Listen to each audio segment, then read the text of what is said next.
Hey, so David Land and Rob introduced you. Rob Kramer. Rob Kramer, Ghostbusters of British Columbia. Yeah, so we just had the world premiere last night for Paul Feig's take on Ghostbusters, and we answered the call. That we did. We did. And you know what? First impressions? I enjoyed it. I did. I went into it cautiously optimistic, being a hardcore Ghosthead super fan of the originals. I went into it 50-50 expectations, and I walked out of it, for the most part, I think, very happy. I'm very glad we saw it. I enjoyed it quite a bit. It's not our movie, in the respect of, like, it's not a carbon copy of the original films. The tone is very different, as far as the originals had that kind of more subtle, smart comedy, I found. Oh, yeah. This one, very much a Paul Feig comedy. But there's no... The Ghostbusters aren't eating bad shellfish and then soiling their flight suits in the middle of the street like a Bridesmaids type comedy. Mm-hmm. It's not quite like that. I haven't seen Bridesmaids. What? No, I saw the Oscars and I saw that it was looking like fart joke humor, so that put me off. I didn't bother with it. There's a lot of fart joke humor in that one. Yeah, I saw a bit of the Heat, and the Heat was more palatable, but it seemed that movie seemed to have a feel of men versus women type thing too. Very much so. Yeah, I agree. Totally agree. Now I came out of this. I finished like 2 weeks ago. We got the invite, and it was so short notice or whatever, that we were invited to go to LA, so it was just panic mode. But Scrambling. I never even traveled before in my life until this came up, and it was scrambling to get a passport, to get here, get a hotel, all that fun stuff. Yeah, but no, it was awesome. So I just had to get the time off work. So I finished work on Friday, getting the last of the stuff ready, and my flight came out Saturday morning, so I only had an hour and a half sleep, and so I'm just taking all the caffeine I can get. Yeah. So it's been a long but awesome couple days. I'm just exhausted. But to me, when I saw those first trailers coming out for this movie, it was cringe-worthy. I can't believe they said some of the things in those trailers. Yeah, that first trailer, it made it look. Yeah, it made it look like it was men versus women. That's how, and it's like, is there even a good way to do that? Well, as far as the men versus women, that whole thing, I think all the promotion, as far as it constantly being referred to in the media as the all-female Ghostbusters instead of just like the new Ghostbusters or just Ghostbusters. When they announced that, it felt like a cheap gimmick. It really did. I felt like it was a gimmick to try and draw an audience in. Because they used that as because a company used that as a cheap gimmick, I'm going to say that the company deserves the backlash. I'm not going to say the actors, because they're doing a job. They do what they're told. Well, I don't think the actors deserve to be told. No, not at all. But the company, if they're going to play a cheap card like that, I don't care. But I will say, since the topic, the topic would come up, is for everyone who's hating on it, it's the girl power, blah blah blah, which super cool. Why not? Like, who cares? For those who were complaining that it was going to be all just, my complaint is gimmick, female. It's not like that at all. The movie, it's very good in the respect that it's these four characters, and they just happen to be girls. Like, there's no point in the movie where it's referenced or brought up or made an issue of, or a story point, anything like that. It's just four scientists who happen to be girls, and it works just fine. Yeah, I think to me, the movie was very, very, very fast, high-paced. Yeah, very quick. No slowdown points, and it was very silly.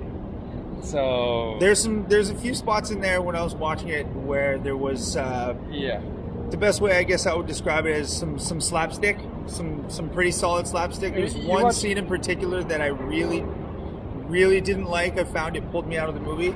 We're not going to do any spoilers, obviously, because we saw it a week early and it doesn't come out for another 6-7 days. The part in the trailer where Chris Hemsworth is holding up the poster and about for the logo and the women's breasts in the logo. I can make them bigger?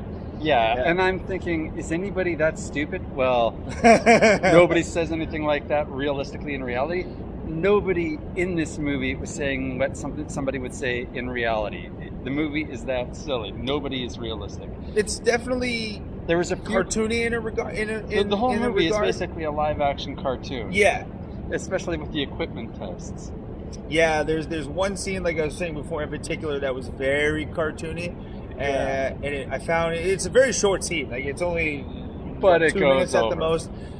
It pulled me out of the movie a bit, where it was kind of like, no, this is too much, too far over the line. I felt, but it's only like a brief part of the movie. It's not. I know huge part. You know, again, we can't. I'm not gonna, we were referencing two different parts. To me, I was referencing the equipment test. Oh, okay. Because flying and jumping around like that, you'd be dead.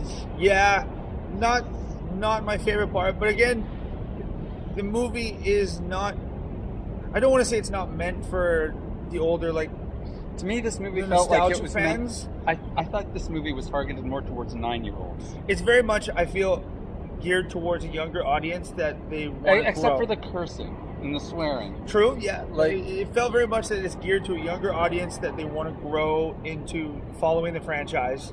But definitely, after the credits, by the way, because speaking of franchise, there's definitely going to be more.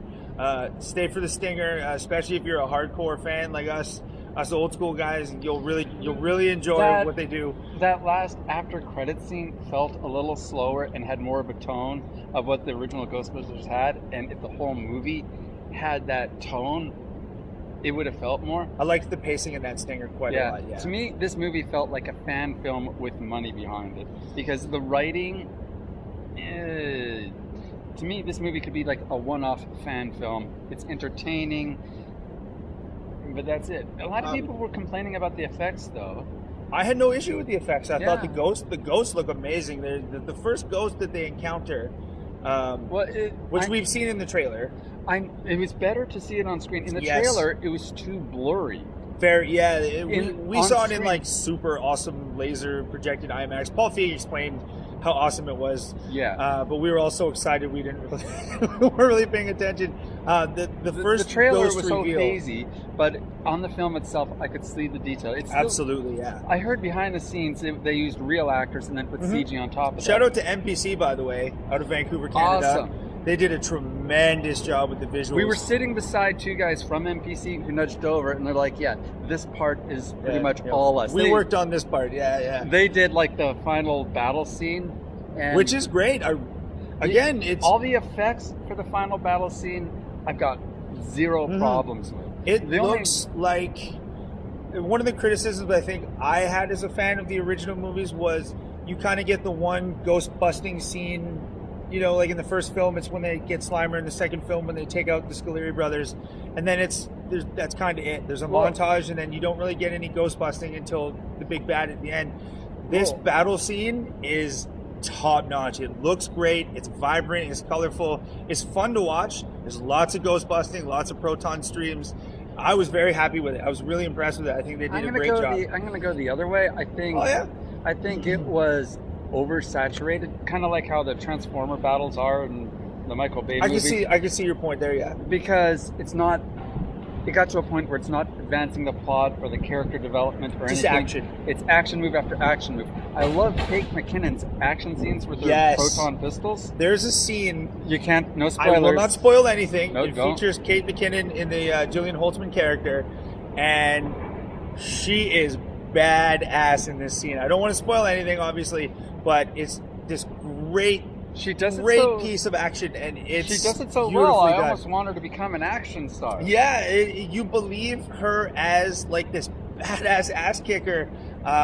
There's that great scene.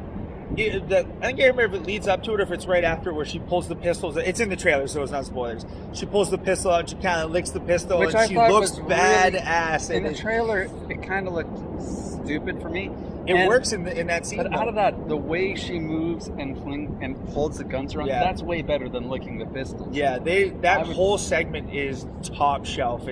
I absolutely loved it. I was kind of edge of my seat watching that whole segment. It was great stuff. One of the complaints that I have is the amount of toys that they bring out, because there is a lot of gadgets and gizmos. Almost too much, I found. I like to follow the comic continuity, which is in the original film universe, where it takes time to develop new toys. And they do that in the film. Like, you do see an early version of the Proton Pack that, with, again, not spoilers or anything, it becomes a little more refined, a little more... No, it's like in the movie. once every other scene they're developing a new toy. It's like, yeah, Holtzman is almost constantly building new stuff. But in a single movie, it's like a little overload. It becomes unrealistic with how much they're developing. It's like, save some for the sequel. I like the idea that each character can have a signature weapon, but it gets to the point of why there's almost not having anything iconic.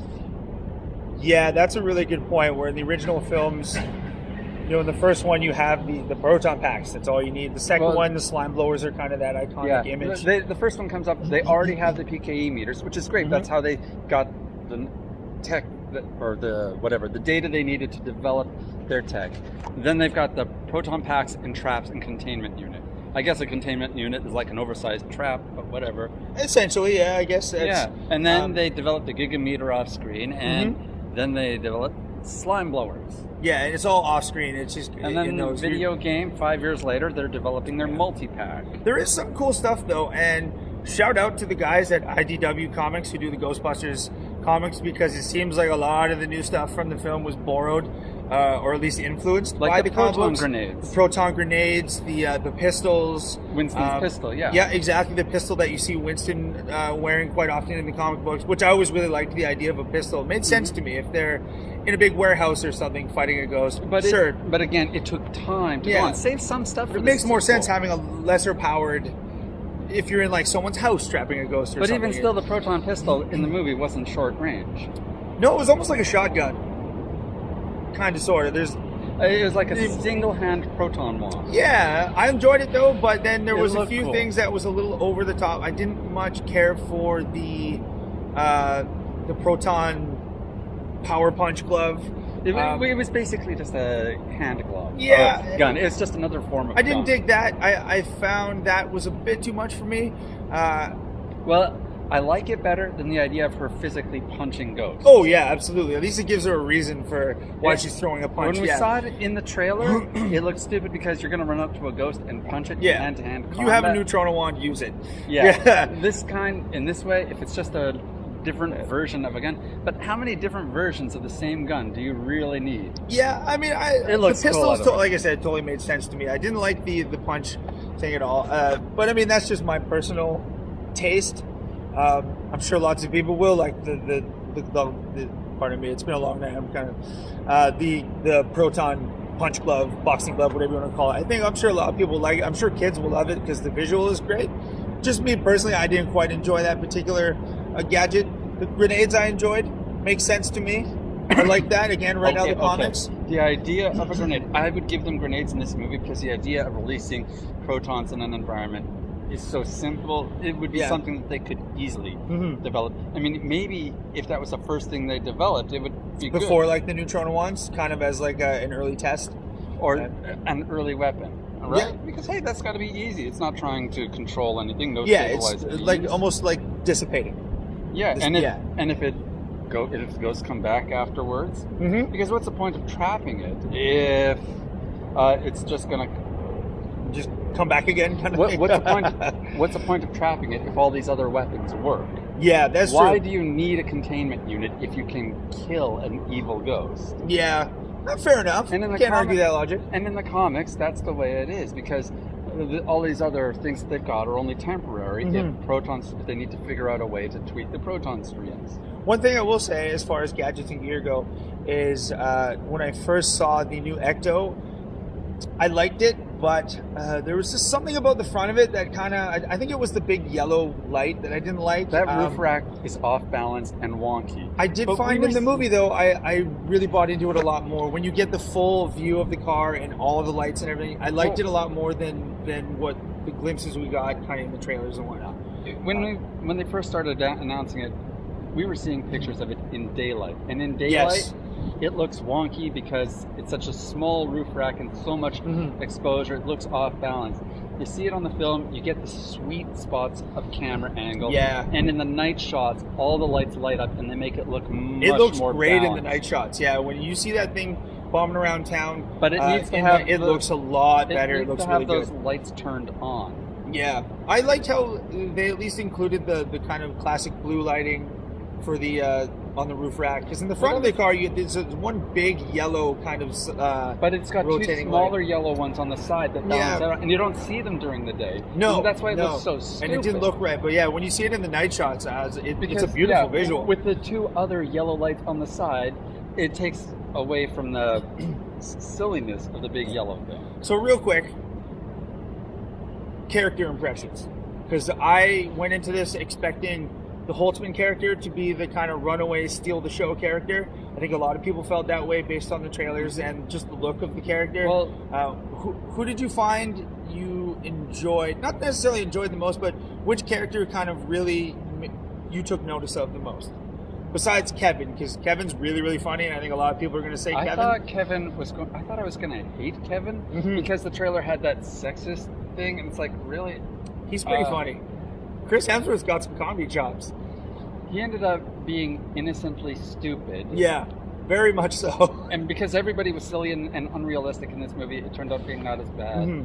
So, okay, I like him more than I thought I was going to. I had a feeling I was going to like Kevin regardless, just that kind of aloof, innocent kind of, They got two Scottish names, so I keep on confusing the actresses.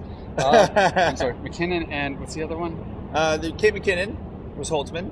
Right. I always loved the engineering characters, so I thought I was going to love her more. I loved her action scenes, but she ended up being just too silly and too unrealistic. It was harder to bond on to her. I enjoyed Holtzman quite a bit. The standout, I thought, and I hate to use the word concern because it's a movie. It's not, world affairs. It's just a movie. But like, for lack of a better term, my biggest concern was with the Patty Tolan character, Leslie Jones.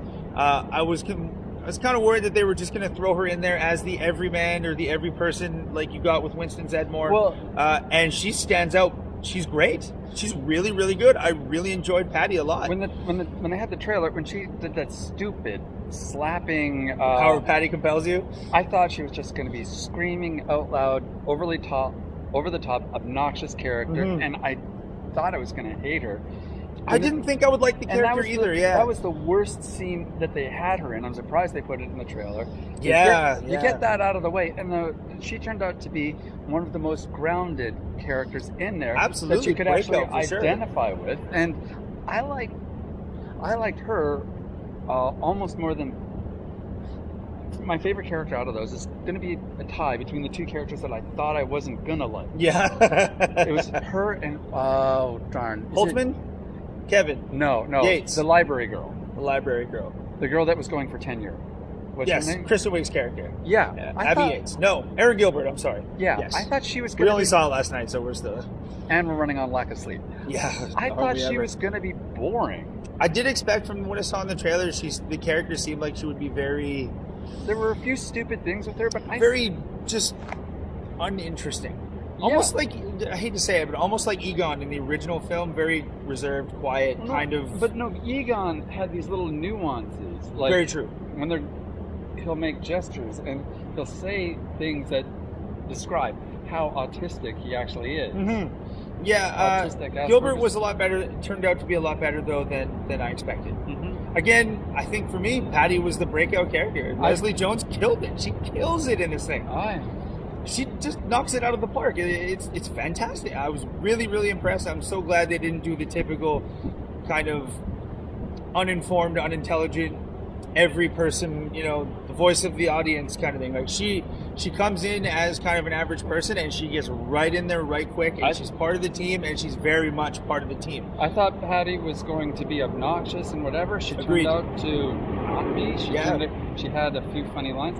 A lot of the jokes in this I didn't laugh at, but there were a few things. I got a few good laughs here and there. I got a few lines here and there that I thought were good. To me, this is an entertaining. It feels like a fan film that had some money behind it. Yeah, I think I liked it a fair bit more than you did. Okay. When it ended, I definitely wanted to see it again. I was excited to see it again. I will be seeing it again. Like I said, it's not classic legacy, I guess is what we're calling it now. It feels like it was written by a fan. Yeah, that doesn't have the skills to write. It's not legacy Ghostbusters. It's not that kind of subtle, smart comedy. It's like I said before, it's very much a Paul Feig comedy. It needs better writing. But if you were to go, the typical 1 to 10, What would you say?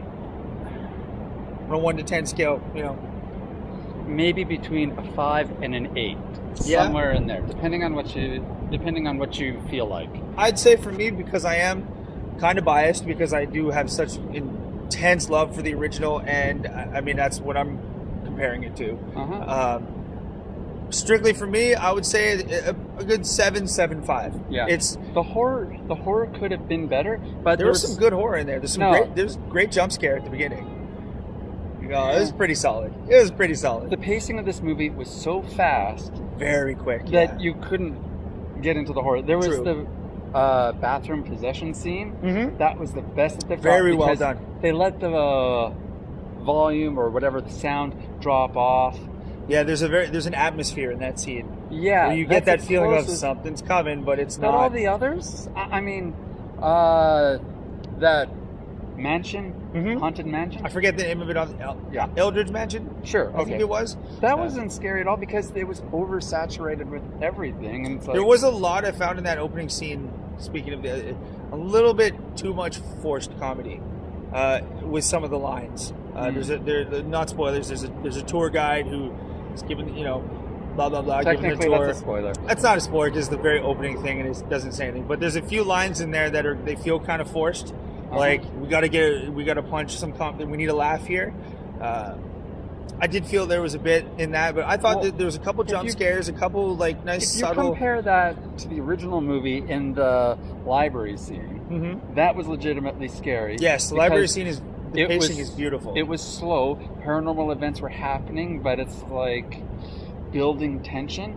No tension was being built in that scene. It's like nothing was dragged out. Pacing, it was all fast, and it was all. Yeah, it's very much a quick movie. Nothing really gets a chance to simmer. I find the effects were there, but it's like not a tension building a ghost effect. It's like. It's like watching an Avengers thing where it's a superpower attacking somebody. Yeah. So when the superpower is attacking you, you're not building fear. So whatever, would you say, because we're running a bit long. Oh, what are we at? We've been rambling on for a while. We're done. We've been rambling. Again, it's been a long couple days, but awesome. For those who might see this and they're curious if they want to see it, because there's been so much hate and negativity directed towards this movie, would you say go see it? You'd recommend it? Yeah, once. It's like a fan film. You watch a good fan film and enjoy it. I'm throwing a recommend in there. I think it's a lot better than most people probably expected it to be. It's a fun movie. It's a good time. You're not going to walk out of the theater going, like when I walked out of Batman v Superman, just like, I was entertained. I had a great time. I would love to. I'm going to see it again. Check it out. It's definitely worth your $12 or whatever it costs for your theater in your area to go see a movie. Definitely check it out. I think Paul Feig overall did a good job. I think the actors all did a good job. I think it's worth your time to go see. I mean, if you're going into it expecting it to be the original films, you're going to be disappointed. Going into it with an open mind, knowing that it is a reboot. The tone is different. It's not meant to be a carbon copy or a direct sequel. Maybe next time we can have a sequel with the next generation that they've been developing in the comics. I really want to see a live action version of Kylie. Yes, absolutely. I don't know who they would get to play her. Maybe Tara Strong would come back as an older Kylie. I think Michelle Rodriguez would make a great Melanie Ortiz. Yes. Absolutely. And finally, she can play a character that doesn't die in the end. Yeah, she gets killed a lot. She's like the Sean Bean. She just dies all the time.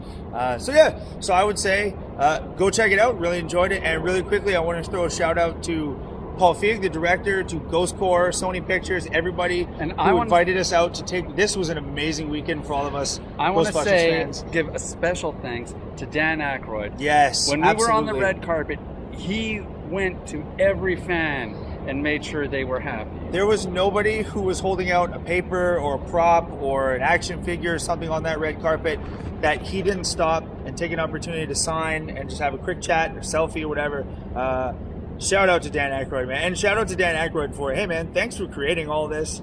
It's, how much joy and great memories and fun has this concept he came up with given us over his 30 years. And it was Dan, hot. Thank you. We appreciate it. Hot on the red carpet. We were sweating bullets. Yeah. And we had we had to be there for 2 hours before things started sweating. But he stood there in that heat and went through everybody. Oh yeah, it was absolutely worth it. What an experience!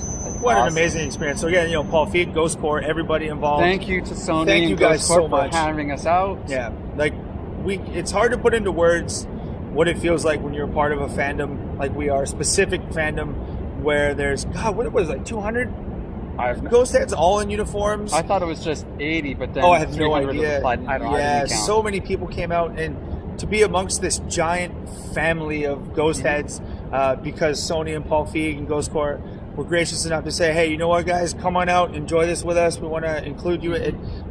People came from all over the world. Thank you to Paul Feig for bumping us up to IMAX. Yes, that was pretty awesome. Big time. Thanks, Paul. That was class. Yeah. And again, as we're rambling on, but and Paul I Feig, love by the the way, Chinese theater. Yes, it's gorgeous. But Paul Feig, by the way, what a classy dude. He was out just kind of having a meeting or something, and we were all starting to file into theater. And next thing we know, he's got a giant crowd around him. He's taking pictures with everybody, answering questions, signing. One of the guys that was working on the movie went to talk to him, but one of the guys working on the movie was a fan, and nobody got it. Yeah. So all the fans walked up. So shout out to Paul Feig for his patience dealing with all of us. But yeah, we're rambling on quite a bit here. Yeah, we're at what, 26 minutes? Go see it. It's a great, fun movie. You're going to enjoy it.